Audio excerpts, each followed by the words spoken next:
Welcome to Superstitions and Traditions. I'm Kristen. And I'm Trish. And today is Superstitions and the traditions part. The history. I love it all. I love it all. Superstitions, the histories, all of it. It's the part that doesn't have a special name. How's that? The segment we don't have a special name for. I don't think I realized we didn't have a special name, and I feel like we should work on that. I know. Okay. All right, but today, during the no name segment, now I can't get horse with no name out of my head. Look where you've taken me. I'm sorry. Riding on the desert on a horse with no name. I'm leaving that in there just so you know. Okay. Get out of the rain. Okay, keep going. All right. So today we're going to talk about soul food because we are still honoring Black History Month because it is February and that is what we do in February. Yes, we do. Yes, we do. And I do love soul food.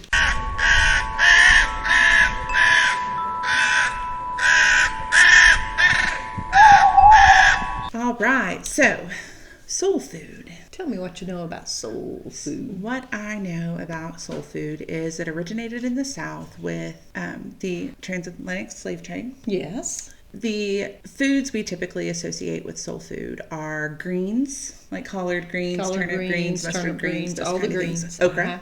Oh, yeah. Rice. Those things are not native to the U.S. They're not indigenous. That's correct. Yams, okra, greens, rice. Those things were not found here. They have a long shelf life. Mm-hmm. These particular vegetables were, black-eyed peas is one. They were used for the transition, for the travel. Right. From Africa to the U.S. They stocked the ships with that to feed the people they kidnapped. Yes. And then those things were planted here and it was kind of another little hold on to our culture, remember who we are as people. Yes. So soul food was born out of struggle and survival. Soul food was born out of struggle and survival. One of the earmarks of soul food is kind of a spice. Barbecue. Mm-hmm. Barbecue is soul food. Europeans didn't barbecue. No, they did not.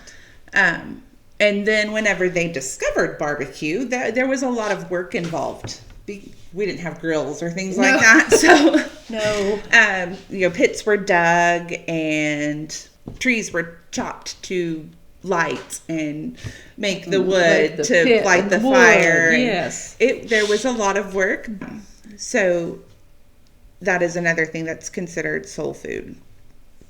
Also, chitlins and ham hock and things like that, not because the African people loved those things, but because that was an introduction here into soul food. Right, because they weren't going to give the good cuts of meat right. to... As a slave, you don't get the backstrap. Yes. Yes, you get the ears and the innards and you figure out the best way that you can take that and make something.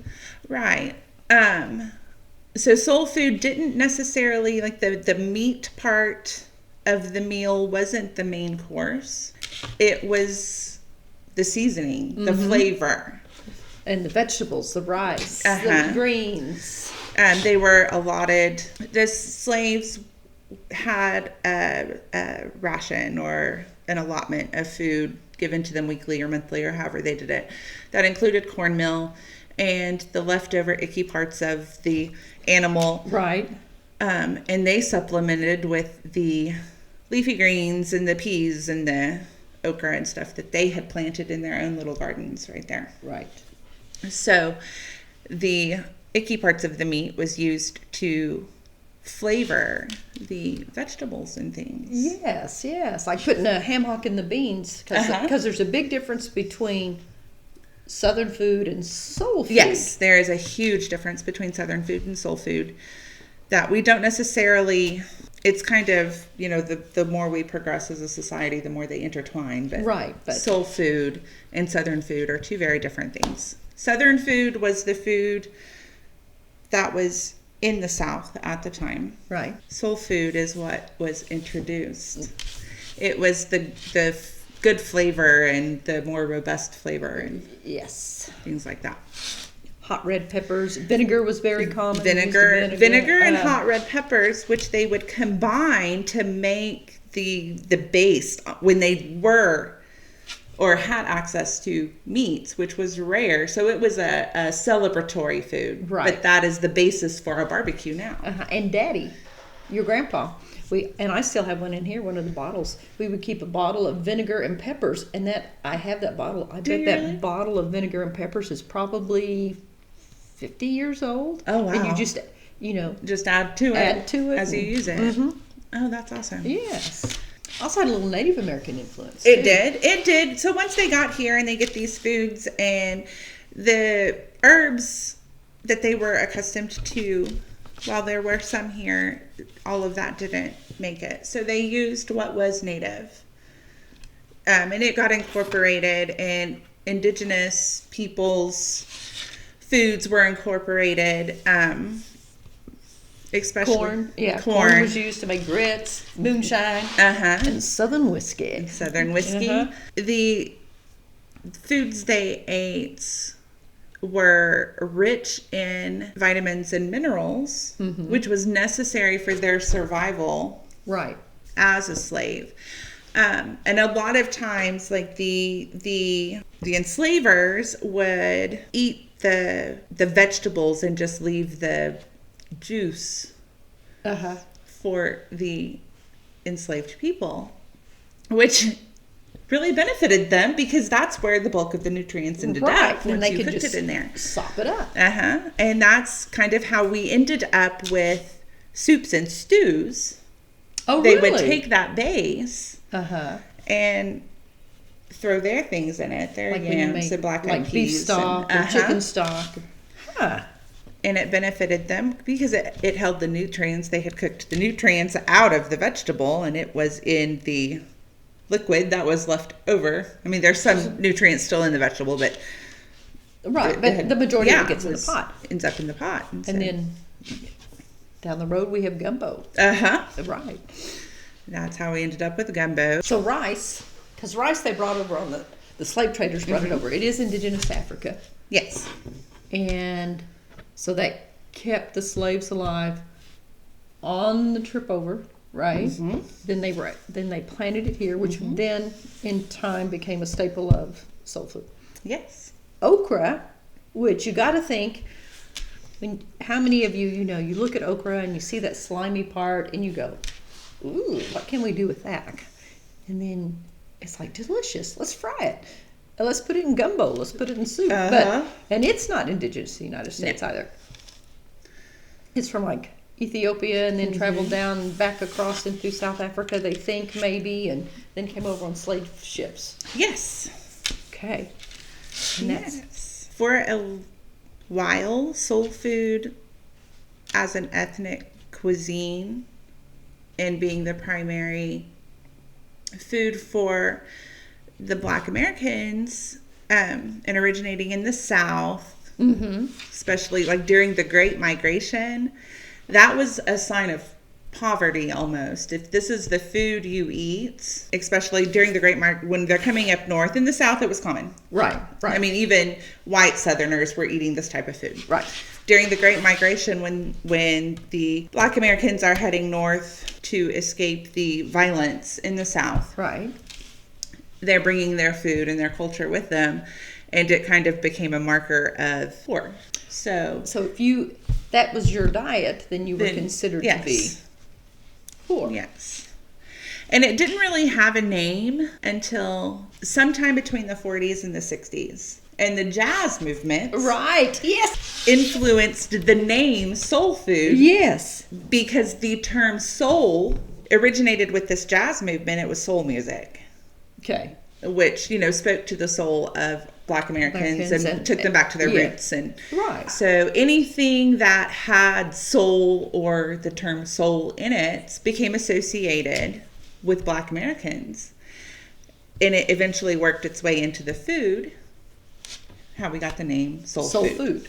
And then during that time when African American jazz artists they were playing different places, they were going different places, doing gigs, Well, they had created this genre, and then there was a group of white jazz people that came to try to take part or move in with that. So they started describing it as soul and funkies, and then they started to get together at places where the food was kind of their staple or their culture, and they built a lot of that around it at church or in rural communities or in other places where they could come together to celebrate.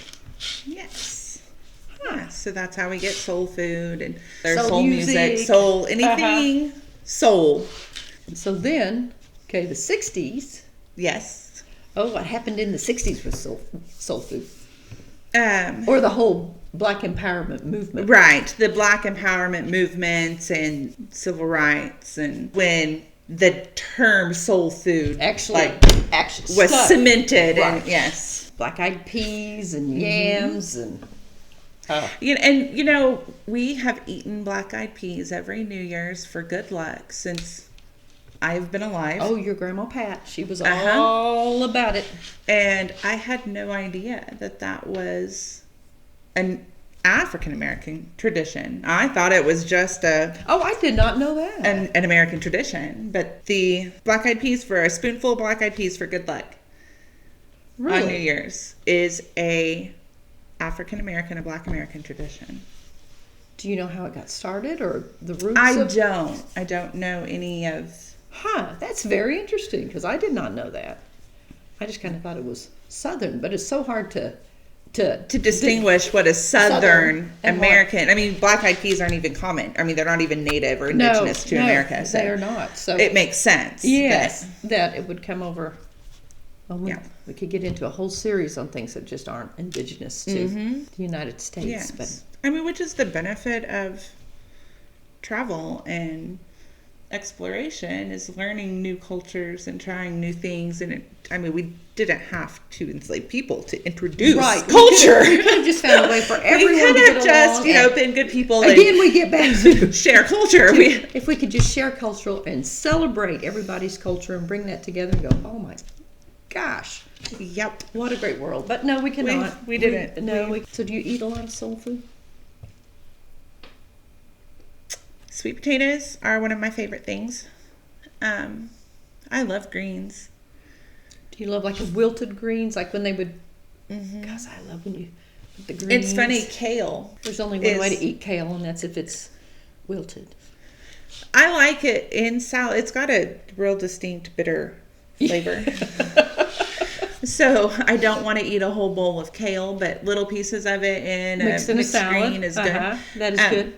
And it's, I don't know if we're still on a big kale kick for health, but I feel like maybe we are. I don't know. I don't know either. But it's a fairly recent discovery, supposedly. But it was a staple with the rest of the greens. Right, because they talk about going back to the roots and how soul food, because, when you take greens and you put them in pork fat or you put them in animal fat and then you add all of the seasoning and all of that stuff, there was a point where it's kind of like, it's maybe not as healthy as what we want. I mean, it is good. Don't get me wrong, it is good. So there's the modern chefs that are taking soul food and finding ways to make it a healthier option, which is fascinating. But when people find out that it was tremendously vegetarian back in the day, because they didn't have a lot of proteins, they didn't have a lot of meat, so it was, you like you said earlier, you use the fat and the drippings from the meat to help, and what little pieces of the leftover meat you could get to season your food. Right. And I was reading article it's called The Black Foodie. And that was one of the things he talked about. He mentioned was vegetarian soul food. Vegetarian soul food. Which is like a craze right now. Right. It's old news. It's old news. That's how we started. That's how it all started. That's how it all started. And, then when they were free food and it wasn't just rations given to them, that's when meat was really introduced as more than just a seasoning or a flavoring. That's when it became like part of the meal. And now there's a shift back to vegetarian soul food. It's like No, it's not new. Oh, well, proteins back in the day too. Crawfish, turtles, frogs, squirrels, rabbit, a lot of other things that they were able to catch, and then along with the seasoning. But when they did need to use, or when they did add meat, like to gumbo or other, it wasn't let's go get the prime rib or it was, hey, here's this, hog jowls, ham hocks, pig's feet. Yep. Gotta love some pickled ear, the skin, intestines. Yeah. Basically any meat that the Europeans wouldn't consume. Right, didn't want to eat. Became a staple of. And as far as like the squirrel and the fishing, there was fishing in Africa, especially on like the coastal areas. But cooking it, and that was indigenous influence on their methods of cooking the fish and eating the fish and things like people. that. You gotta love our people. Gotta love our people. Oh, I gotta love our people. Gotta love all people. You should love all people. That should just be what you do, is love all people. It very well, very, very much should be. I wish we had some soul food. Today would be it's getting ready to get cold, so soul food can be comfort food. Mm-hmm. So I would love to. Cornbread. Sit down with some greens and some gumbo or any of that. It's because that's what I remember at Grandma's on New Year's was cornbread, black-eyed peas. Do you not remember the vinegar and pepper bottle? I remember the vinegar and pepper bottle. I remember the entire menu that we had as white indigenous people was a traditional Black American meal. Mm-hmm. Yes. I had no idea. I had no idea either.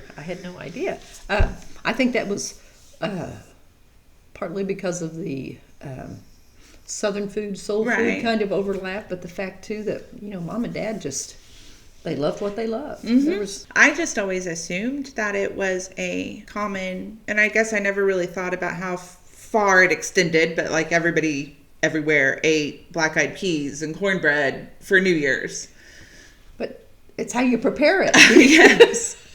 And where it came from. And I don't think they don't. Fried chicken is soul food. And it is good. It is good. It is Southern food. It is also. too. Using chicken is more Southern than... Okay, wait. What other kind of fried chicken would there be if it wasn't using chicken? So, here's where I'm going with it. Okay, all right. Guineas. Oh. Guineas are not native. No. To the U.S. either. Guinea fowl were brought over on the transatlantic slave trade. I did not know that either. That is how they got here. So the original fried chicken, soul food, was fried guinea. Really? It wasn't, and it was it wasn't a common thing they had often. It was a celebratory or special occasion meal. They would have fried chicken and maybe fried guinea. But it was just fried chicken. Yes. I mean, they're very good they eat a lot of ticks. Guineas do a lot of great things. They do a lot of great things. Oh, never mind. I was going to say we don't talk about desserts, but meanwhile, there was not a lot of desserts during those times. That is why sweet potato pie exists. That was desserts. Because it did have the sweet taste. They didn't have the other sugar and everything that they could use to make. Right. So again, how do we know if you are not a connoisseur of soul food? How do we distinguish our soul food from our Southern food? It's going to have a peppery taste. They used a lot of pepper. Mm-hmm. It's probably going to taste better than. It's going to have that spicy, just. Mm-hmm. At the end of the Civil War, there were African American cookbooks published. So that's after the end of around the end of the Civil War, you started seeing African American cookbooks come out. Oh my goodness, I did not know that either. It's kind of like, hey, they're brought over, they're enslaved, they've been taken from their homeland, they've brought here, they're separated from family, they've worked in the fields, the treatment that they receive to sundown, and if they're slow, they're beaten, or if yes, but the fact that they were able to bring such like soul food and jazz and all of the that rose out of the pain. Yeah, I mean, that's just it's just holding the ability to hold on to and see light. Yes, yeah. How do you, as a family, and you know that your kids are shipped away to different, you don't see them, you're having kids that aren't, within the family system and you have all of that. How do you continue during that time to maintain hope and to maintain strength and to have all of this that just can rise? Right. Well, and the strength of, even now, the strength of Black communities. Oh yeah. Compared to white communities, we have our friends, we have, our families, we get together. Right. Oh, but even not like, if you have never gone to a Black family reunion, the T-shirts, the love, the pride, the family coming together. It all stemmed from, you have to make your fellow, they had no choice. Their children were stolen from them and sold to other plantations. Right. So you have to. They weren't raised with their siblings. The sense of family was the other enslaved people around. Right. And that has carried on. I have a couple of really good friends that my children call Aunt Michelle, Aunt Courtney, but that is another thing that we got from Black communities. Oh yeah, and it's just, and I know we hit on it, but I think it's so important to say that as we talk about soul food, that not only, and we've hit, but bring it all together, that not only was the soul food what was so important, but that bringing together of family and friends and community over that food. It was more than just, especially during those times that were celebratory. I know that sometimes it was just a sustenance, but it was used to bring the community together, and to, even in the midst of everything, to celebrate love. It was. Well, thank you guys for joining us. Hope you learned something. Thank you all. Thank you all. Let us know what you think. Go out and hug your family. That's Eat some soul food. Celebrate life. Celebrate. Thank you guys for joining us. Like, share, comment, do all of the things that make us so happy, because it helps us out and we appreciate it. Tell your friends, subscribe. Have a great day. Have a great day.